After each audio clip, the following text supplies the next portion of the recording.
আসসালামু আলাইকুম প্রিয় বন্ধুরা আমার, আপনারা দেখতে পাচ্ছেন আমি সরিষার ক্ষেতের ভেতরে। হলুদে হলুদে আমার মনও হলদে হয়ে গেছে। দেখেন আমার আমার জামা, আমার হাত, আমার কাপড় আমি যেন হলদে হয়ে গেছে, ডুব দিয়ে থাকতে ইচ্ছে করছে হলুদ ফুলের সর্ষা গাছের ভিতরে।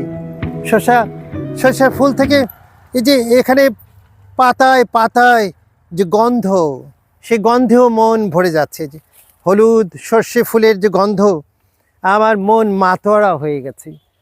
কেমন লাগে বলেন তো বন্ধুরা? সর্ষা ভালো লাগে না?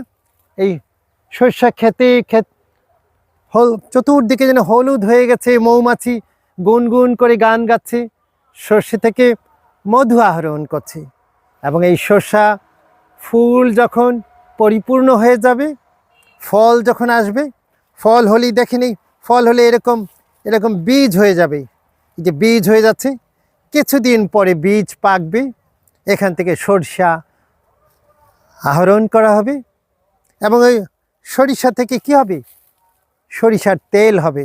সরিষার তেল আমাদের খুব প্রয়োজন না? আমাদের খুব প্রয়োজন সরিষার তেল, তাই না বন্ধুরা? এই যে দেখেন, এই যে সুন্দর যে সরিষার ক্ষেত, সমগ্র সমগ্র সমগ্র মাঠে সরিষা এরকম হলুদ হয়ে গেছে।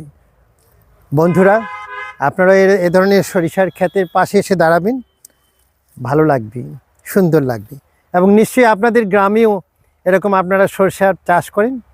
আমার তো চাষ করার উপায় নেই, কিন্তু এরকম ক্ষেতে যখন আসি তখন খুব ভাল লাগে।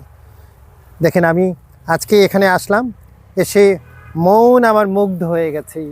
আমি যেন মনে হচ্ছে একদম হাত তুলে বলি আমি আছি, আমি এই বাংলার সরিষার ক্ষেতে, ফসলের মাঠে আমার যে আগমন, এটা স্মরণীয় হয়ে থাকুক, সুন্দর হয়ে থাকুক। আপনাদের জন্য শুভকামনা। আপনারা লাইক দিবেন এবং বেশি বেশি করে কি করবেন, আপনারা সাবস্ক্রাইব দিবেন, শেয়ার দিবেন। তাহলেই তো আমিও খুশি থাকব এবং বন বাধারি মাঠে ময়দানে এই যে আমার ঘুরে বেড়ানো আপনাদের কাছে উপভোগ্য হবে। সবার জন্য অনেক শুভকামনা। ভালো থাকুন, সুন্দর থাকুন।